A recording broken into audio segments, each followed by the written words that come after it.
오늘 함께 나눌 하나님 말씀 보겠습니다. 구약성경 요엘서 2장입니다. 요엘서 2장 28절로 끝절까지 구약성경 1273쪽입니다.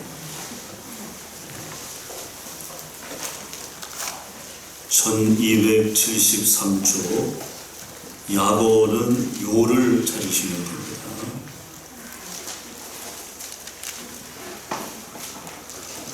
요엘 2장 28절로 32절까지 1273쪽 전으로 보시면 됩니다.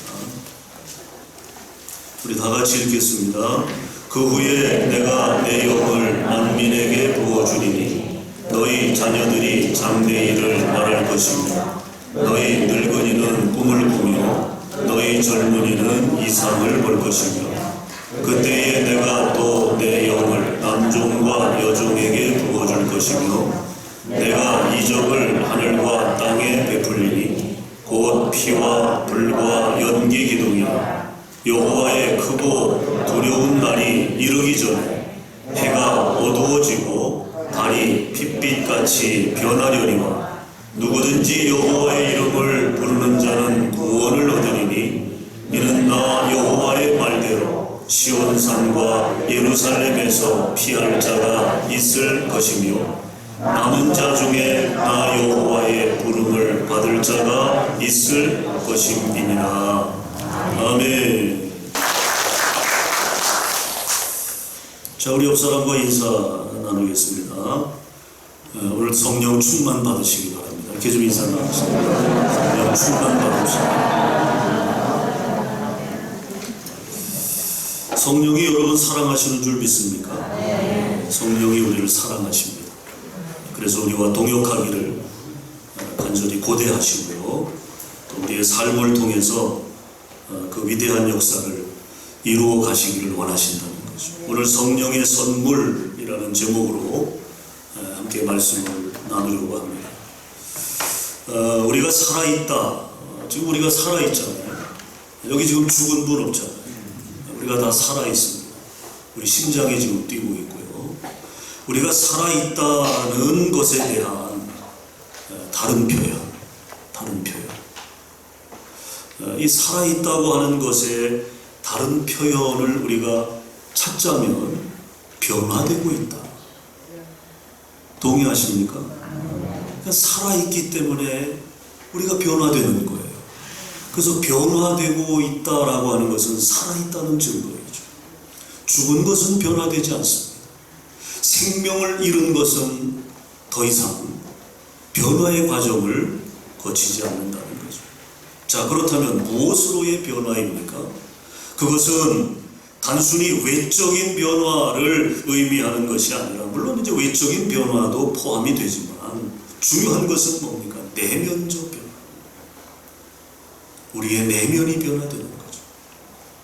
생명으로서의 존재적 가치의 변화, 곧 성장, 성숙, 그리고 회개, 또 갱신, 개혁으로의 변화를 의미하는 것입니다. 이것이 살아있다, 이퀄 변화한다 라고 하는 그 변화의 의미라고 하는 거죠. 때문에 살아있는 사람은 언제나 작은 소리, 미세한 움직임, 잎사귀 하나, 바람 한 점에도 깨달음을 얻고 스스로 생명으로 나아가는 것입니다.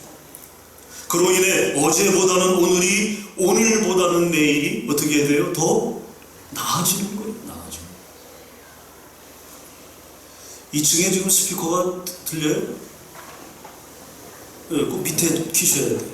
저 고사님 밑에 파워 그거 누르시면 돼요. 불 들어오면 돼요.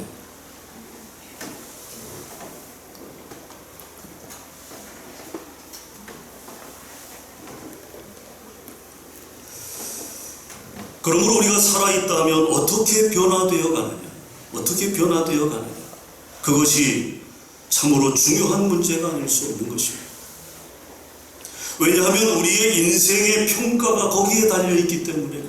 우리의 인생의 평가. 내가 어떻게 변화되어져 가느냐, 그 변화된 모습이 곧 우리의 인생의 성적표가 되는 것입니다. 내가 어떻게 살았느냐의 하나의 확인이 되어지는 거죠. 저는 오늘 변화를 말하면서 베드로와 가룟 유다를 생각해 봅니다. 여러분, 베드로, 가룟 유다, 이들의 공통점이 뭡니까? 예수님의 제자예요. 제자. 예수님의 제자. 또 이 두 사람의 공통점이 있죠. 뭡니까? 예수님을 배신했어요. 예수님을 배신했어요. 동일한 전력을 가진 사람들이에요. 그런데 어째서 베드로는 오늘도 우리의 신앙 안에 살아있고 가룟 유다는 죽은 자가 되었을까요? 똑같이 예수님의 제자입니다. 똑같이 예수님을 배신했습니다. 그런데 베드로는 우리의 신앙 안에 살아있어요. 그러나 가룟 유다는 죽었습니다. 자, 베드로와 관련된 말씀인 마태복음 26장 75절에 보면요, 빨리 찾는 분들은 빨리 찾아서 보시면 되겠습니다. 마태복음 26장 75절에 보면 베드로는 새벽에 닭 우는 소리를 듣고 주님의 말씀이 생각났어요. 그래서 밖에 나가 심히 통곡했다, 울었다, 그렇게 말씀에 기록되어져 있습니다. 여러분, 이 눈물은 베드로에게 있어서 내적인 변화, 즉 생명으로 나아가는 회개가 있었음을 우리에게 알려주는 구절입니다. 베드로 안에 변화가 있었다는 거죠. 내적인 변화가 있었다는 거죠. 사실 여러분, 새벽 닭 우는 소리, 그게 무슨 별스러운 소리입니까? 여러분, 시골에서 닭 키우는 집에서 새벽에 닭이 운다? 그게 특별한 일입니까? 그게 뉴스감입니까? 그게 놀라울 일입니까? 아니잖아요. 별스러운 일이 아니에요. 별스러운 소리가 아닙니다. 그저 일상적인 평범한 소리요, 무심코 지나갈 수 있는 소리지만 베드로는 바로 그 소리를 주님의 음성으로 들었다. 꼬끼요 하고 우는 그 닭 소리를 잘 냈어요? 비슷해요? 그 닭 소리를 누구의 음성으로? 주님의 음성. 주님의 음성으로 들었다. 그리고 후회했어요. 그리고 돌이켰습니다. 그래서 베드로는 다시 살게 된 것입니다. 반대로 유다는 어떻습니까? 세미한 소리가 아니라 천둥 소리보다 더 큰 소리를 듣고도 그는 깨달음이 없었습니다. 예수님은 분명히 작정하시고 6월절 만찬 자리에서 또 동산에서 한 번도 두 번도 아니고 3번씩이나 회개할 수 있는 기회를 줬다. 회개할 수 있는 기회를 줬어요. 마태복음 26장 21절에 보면 최후의 만찬 자리에서 너희 중에 한 사람이 나를 팔리라. 거기 여러분 모여봐야 다 해봐야 12명 아닙니까? 예수님의 그 소리가 무슨 소리인지, 물론 어리둥절한 제자도 있었겠지만 그 예수님의 말씀에 덜컥 마음이 찔린 사람이 한 사람 있었겠죠. 그게 누구예요?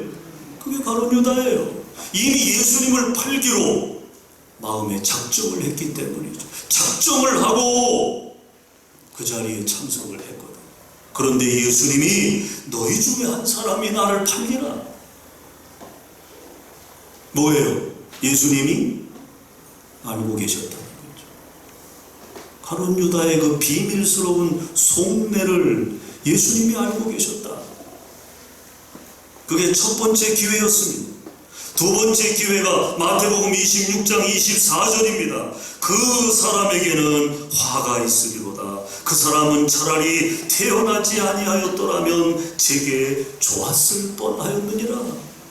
여기 그 사람이 누굽니까? 가룟 유다를 가리키는 거예요. 가룟 오히려 태어나지 않았으면 좋았을 것이다. 아니, 예수님이 여러분 이 정도 얘기했으면 여러분 같으면 어떻게 하시겠어요? 그런데도 가룟 유다가 회개하지 않습니다. 그리고 50절, 26장 50절에서 한 번 더 주님이 노골적으로 직접적으로 말씀하십니다. 친구여, 네가 무엇을 하려고 왔는지 행하라. 가룟 유다를 향하여 직접 말씀하셨어요. 여러분, 그때라도 가룟 유다가 무릎 꿇고 통회하고 자복하며 하나님 앞에, 주님 앞에 용서를 구했더라면 어떻게 됐습니까? 여러분, 가룟 유다가 이렇게 둔하고 멍청한 사람입니까? 말귀를 못 알아듣는 무식한 사람입니까? 아니에요, 아니에요. 제자 중에서 가장 똑똑한 사람이 가룟 유다입니다. 머리가 가장 샤프한 사람이에요. 가방끈이 가장 긴 사람이에요. 그래서 전대를 맡은 겁니다. 회개를 맡은 거예요. 그러나 그 똑똑함이 믿음으로 통제되지 않을 때 가장 독선적이고 위험한 사람이 되는 것입니다. 믿음이 없는 똑똑함은 그래서 위험한 거예요. 여러분, 결국 예수님을 팔아버리지 않습니까? 여기서 우리는 중요한 교훈을 하나 얻게 됩니다. 사람은 범죄해서 실패하는 것이 아니라 회개해야 할 때 회개하지 않아서 실패하는 것이다. 가룟 유다가 우리에게 보여주는, 베드로가 우리에게 보여주는 교훈. 미세한 소리에도 죄를 깨닫고 회개하면 사는 것이고, 우레 같은 소리를 듣고도 깨닫지 못하면 죽는 거예요. 그런데 이 내적 변화와 회개는 여러분, 기도와 밀접한 관계가 있다는 거예요. 기도. 여러분, 우리가 그런 경험하지 않습니까? 집중력이 극대화되는 기도하기 좋은 시간대가 있어요. 뭐 우리가 한낮에 여러분 이렇게 기도실에 앉아보면 산만하잖아요. 잘 집중이 안 돼요. 보통 우리가 집중이 잘 되는 시간이 언제입니까? 밤이죠, 밤. 고요한 밤에 집중력이 좋아져요. 집중력. 아니면 동트는 새벽녘. 가장 고요한 시간에 홀로 하나님 앞에 겸손히 무릎 꿇을 때 우리의 영혼이 맑아져. 우리의 영혼이 맑아져. 또 아주 예민해집니다. 민감해집니다. 그때 우리에게 찾아오시고 들려주시는 하나님의 세미한 음성을 듣게 되는 경험들을 많이 한다. 기도하는 사람들이 그런 경험들을 많이 한다. 또 기도하다 보면 아, 하나님이 지금 나와 함께 하시는구나. 영적으로 우리가 느껴질 때가 있어요. 하나님의 품 안에 이렇게 안겨있는 평안함을 느낄 때가 있어요. 근심과 걱정이 눈 녹듯 다 사라져버리고 마음의 평안이 깃들 때가 있어요. 그때 우리는 그렇게 고백하죠. 아, 하나님이 나와 함께 하시고 하나님의 임재에 대한 확신을 강하게 느낄 때가 있지 않습니까?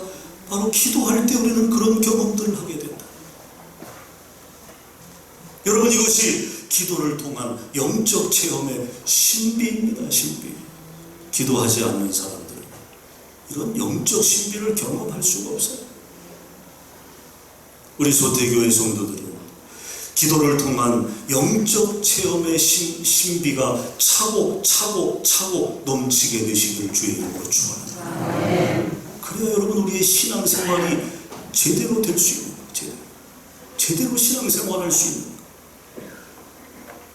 즉 우리가 어떤 일로 혹은 어떤 상황에서 기도하고자 하는 마음을 먹기만 해도 내가 기도해야 되겠다. 그 기도하고자 하는 마음을 먹기만 해도요, 이미 그 마음에는 우리 기도의 조력자 되시는 성령을 통한 깨달음과 변화가 이미 시작된다는 거예요. 놀라운 성령의 역사죠. 내가 기도해야지. 그 마음만 먹어도 성령은 내 안에서 역사하시는 것입니다. 깨달음을 주시고 변화를 일으켜 주신다는 거예요. 생명으로 이끄는 환경적 변화가 일어나게 되는 것입니다.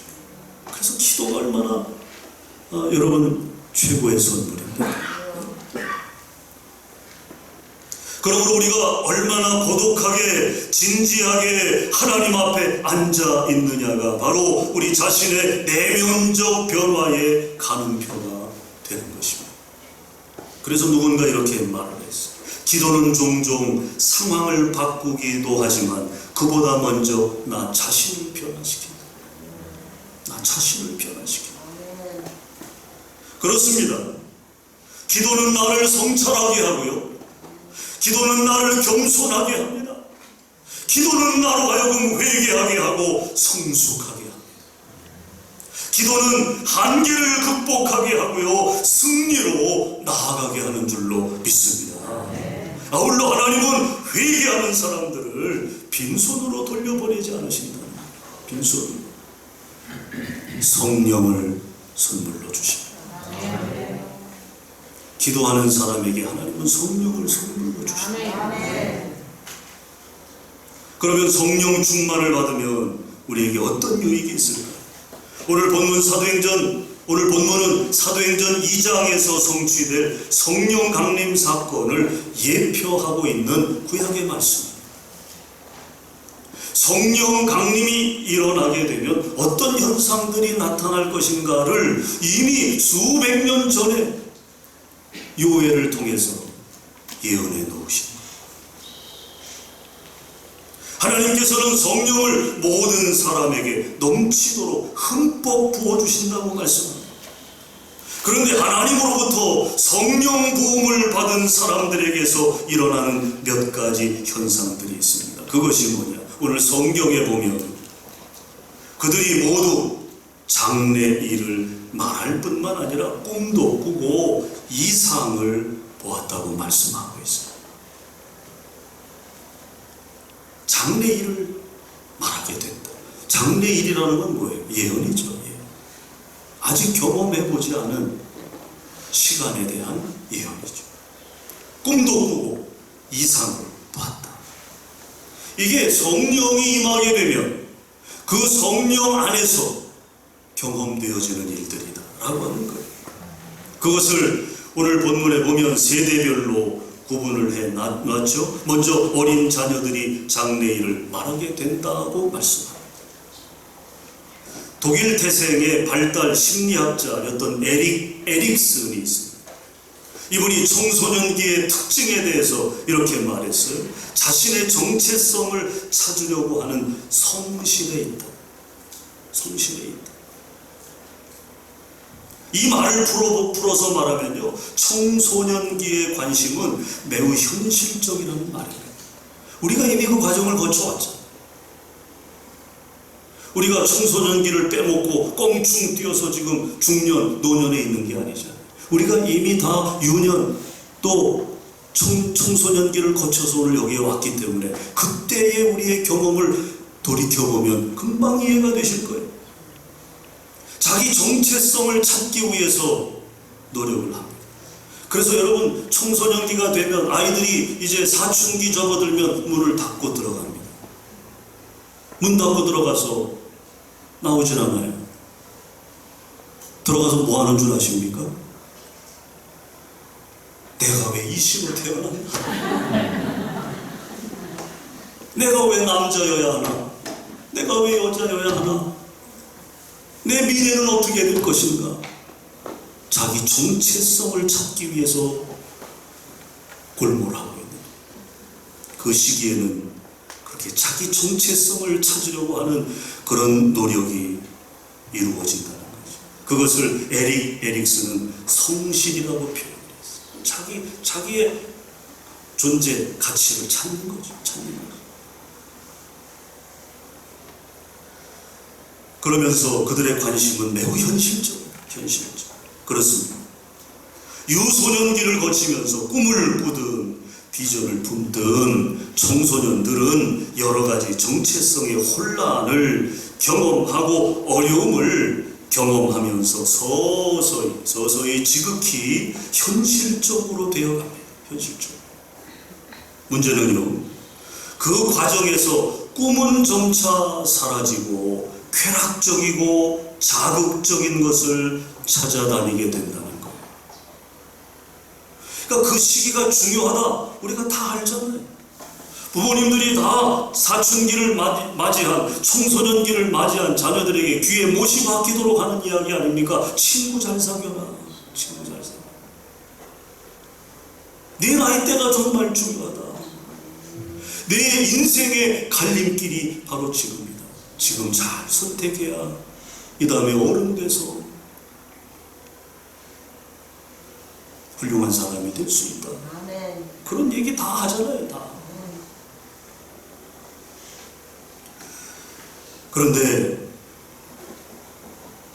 그들의 꿈이 점점 사라지고 쾌락적이고 자극적인 것을 찾아다니게 된다. 제가 어젠가 그제 뉴스를 보니까요, 우리나라가 이제 마약 청정국이 아니라고 하죠. 과거에는 우리가 이제 마약을 잘 이제 이렇게 들어오지 못하도록 잘 차단하고 해서 청정국이라는 그런 이름이 붙었는데, 지금은 이미 아니에요. 마약이 많이 들어와 있어요. 근데 놀라운 사실은요, 20대, 10대 마약을 가까이 하는 비율이 점점 많아집니다. 점점 커지고 있어요. 깜짝 놀랐어요. 그러니까 쾌락을 추구하는 거예요. 뭔가 자극적인 것을 추구하는 거예요. 뭐 여러분, 그 나이 때는 아직은 분별력이 없죠. 옳고 그름을 따지지 못하죠. 그냥 뭐 친구들에 의해서, 아니면 뭐 좋다고 하면 그냥 무분별하게 덤벼드는 그런 때 아닙니까? 그래서 10대, 20대가 지금 마약을 접하는 그 비율이 점점 커지고 있다 하는 뉴스를 보면서 우려의 마음을 갖게 돼요. 우려의 마음. 여러분, 이것은요, 성령의 임재를 경험하지 않는 사람이라면 누구나 그런 생활에서 벗어날 수가 없어요.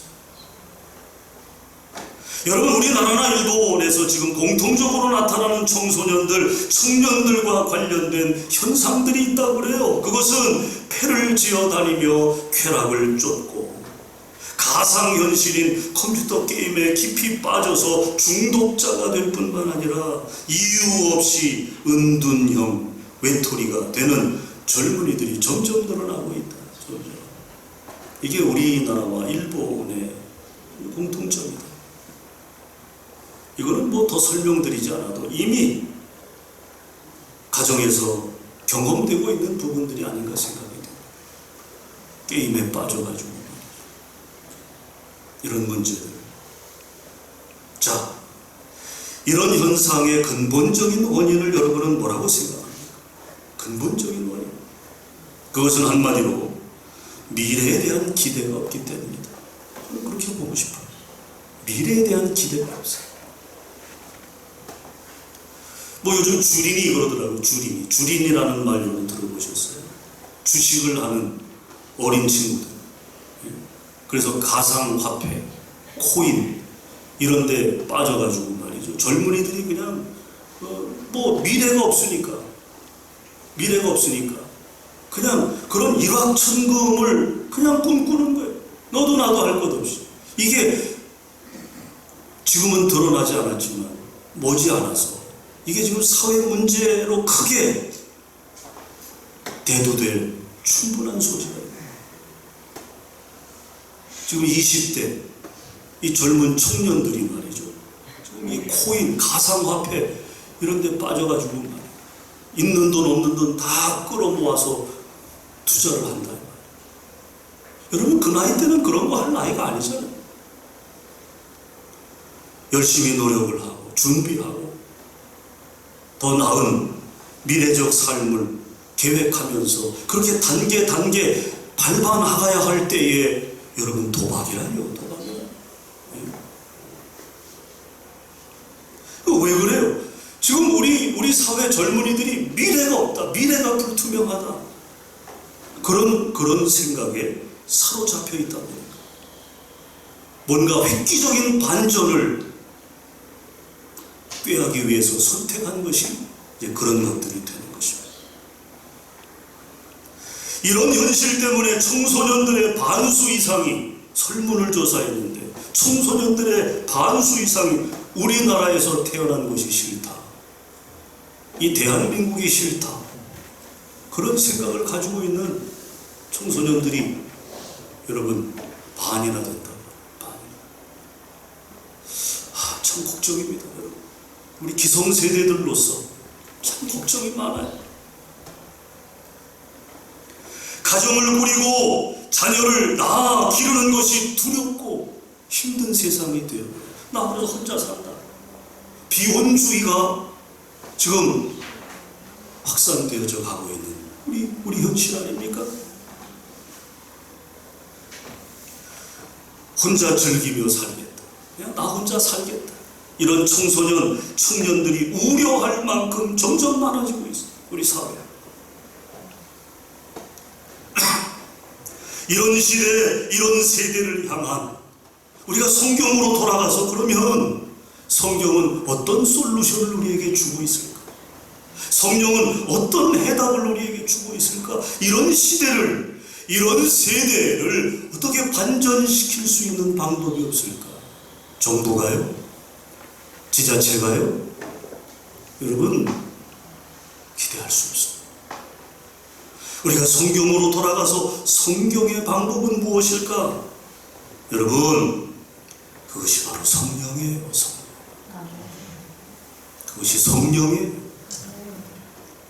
그것이 성령이에요. 성경의 솔루션, 해결책입니다. 성령이 임하면 너희 자녀들이, 젊은이들이 장래일을 말할 것이다. 제 이야기가 아니에요. 오늘 우리가 읽은 본문 안에 담겨진 하나님의 말씀입니다. 성령이 임하게 되면 우리의 자녀들이, 우리 청소년들이, 우리 청년들이 장래일을 말할 것이다.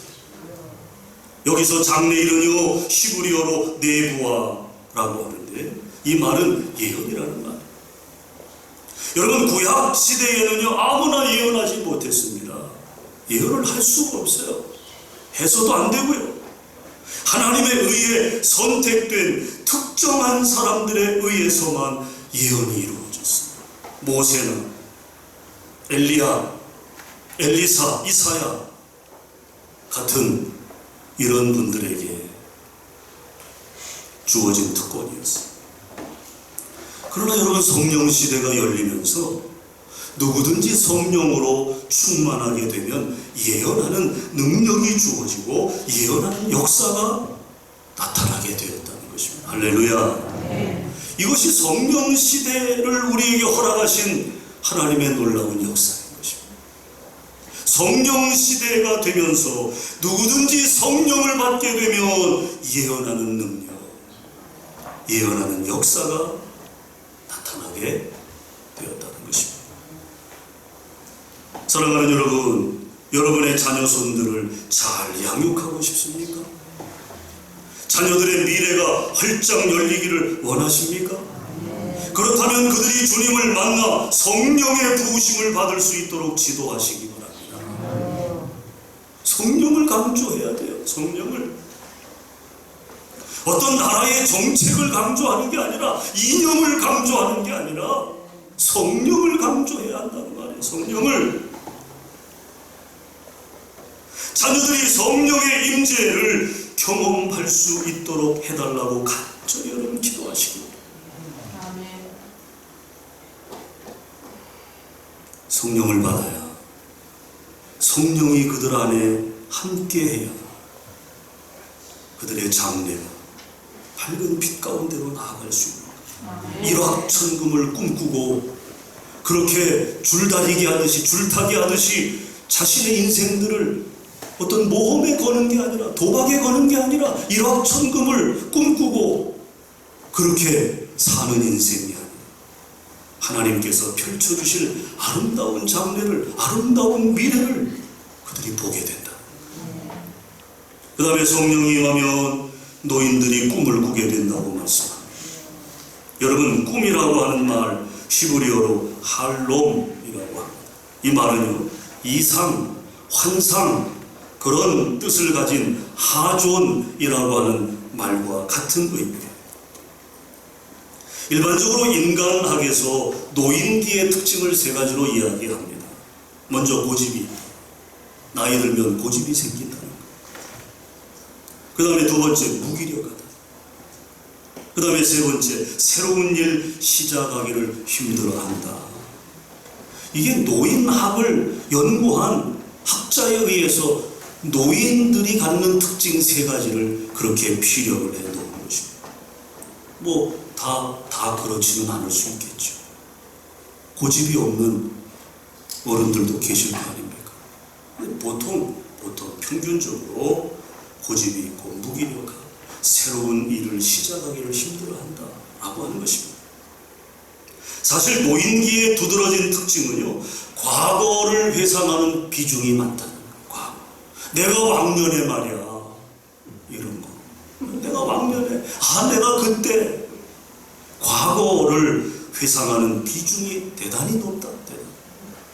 그래서 지난 날들을 회상하는 재미로 산다는 거예요. 그러다 보니 미래에 대한 특별한 꿈이 없다는 거죠. 그런데 재밌는 사실은요, 성경에 나오는 노인들의 모습을 보면 달라요.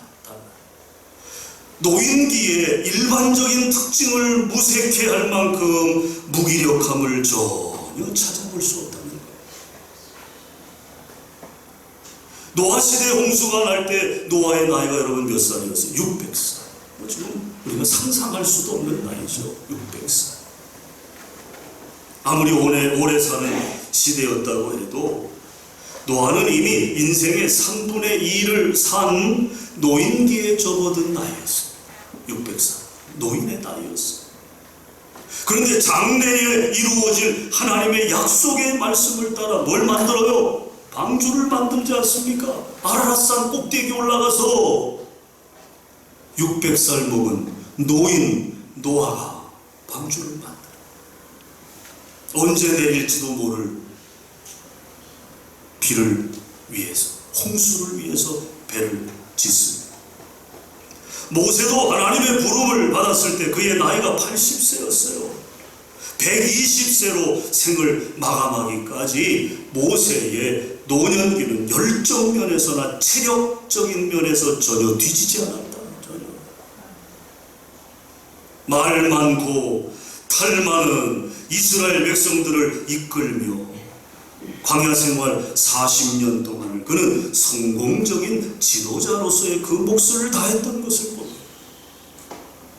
여러분, 그 수가 적기나 했습니까? 남자 장정만 몇 명이? 60만이에요. 장정만 60만. 거기다 여자와 어린아이, 노인들의 수까지 포함하면 200만, 250만 그렇게 추정합니다. 어마어마한 숫자가 출애굽을 한 거예요. 여러분 생각해 보세요. 그 많은 사람들이 먹고 씻고 자고 싸고, 예? 한번 생각해 봐요. 250만 명이 이렇게 뭉쳐가면서 그들이 먹고 또 씻고 자고, 이게 보통 일이냐고요? 보통 일. 여러분, 몇 안 되는 식구도 식사 준비하려면 우리 어머니들 얼마나 신경 쓰이고 힘들어요. 250만. 그래서 학자들이 연구를 했어요.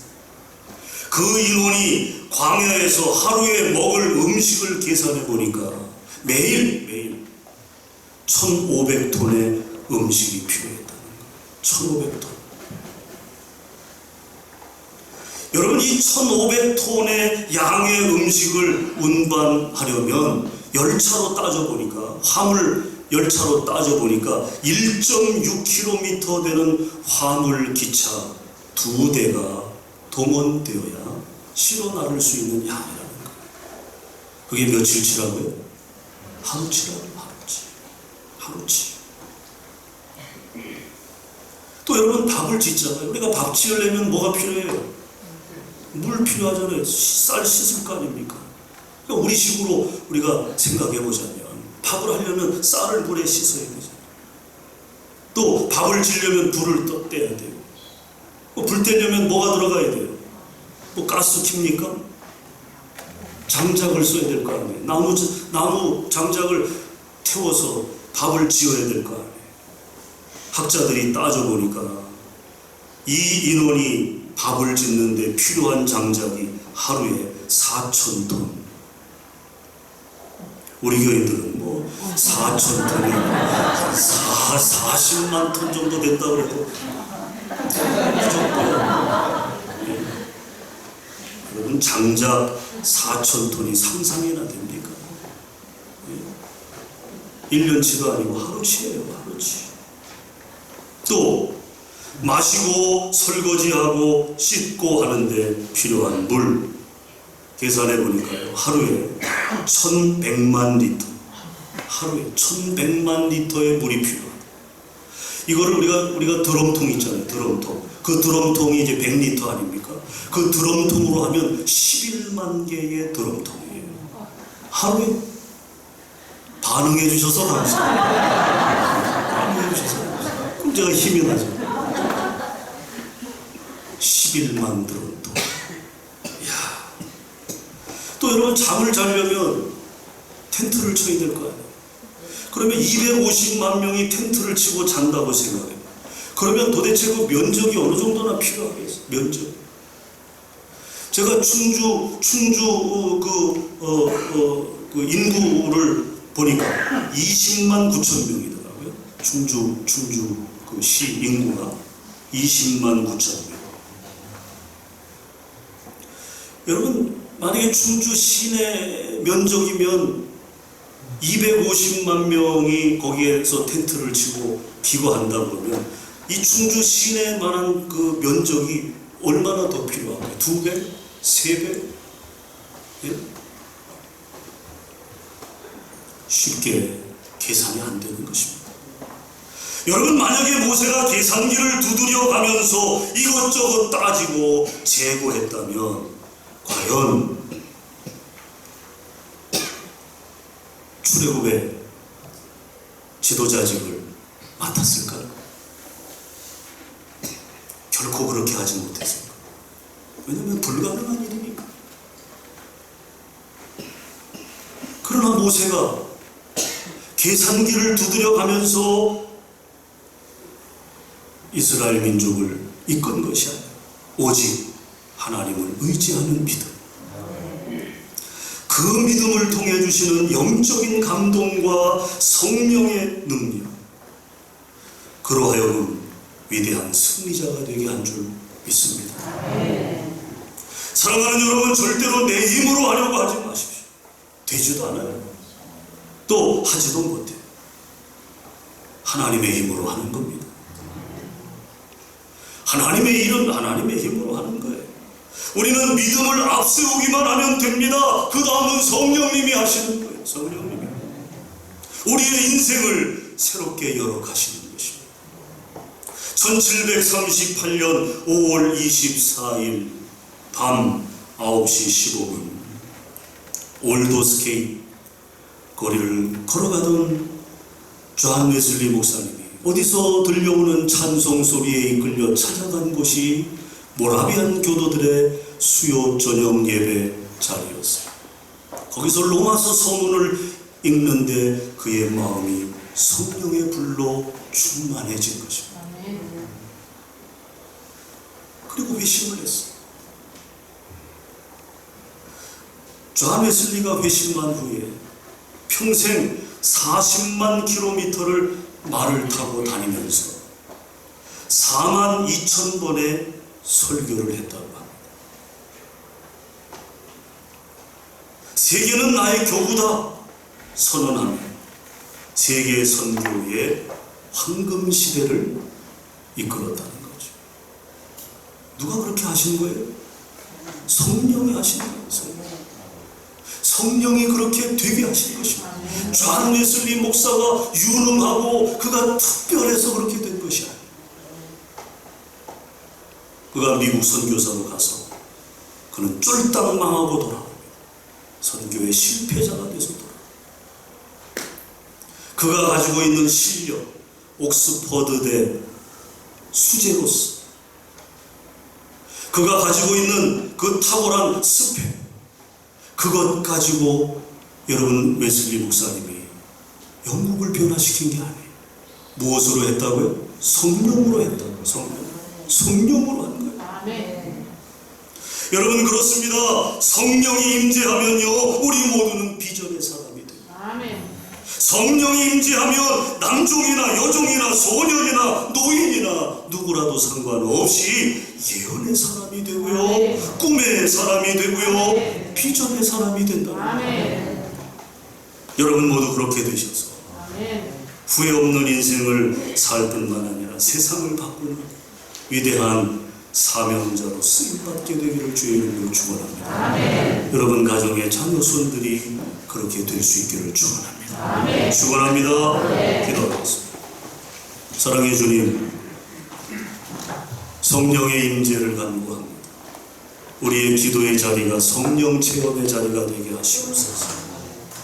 우리로 하여금 장래일을 말하게 하시고 우리로 하여금 꿈을 꾸게 하시고 이상을 보게 하여 주시옵소서. 하나님 무기력하게 주저앉아 있지 않게 하시고 성령의 열정을 힘입어 에너지원으로 삼고 우리에게 주어진 삶의 자리를 변화시켜 나갈 수 있는 존 웨슬리 같은, 베드로 같은, 바울 같은 위대한 사명자들이 다 될 수 있도록 저들을 축복하여 주시옵소서. 예수님 이름으로 축복하며 기도합니다. 아멘.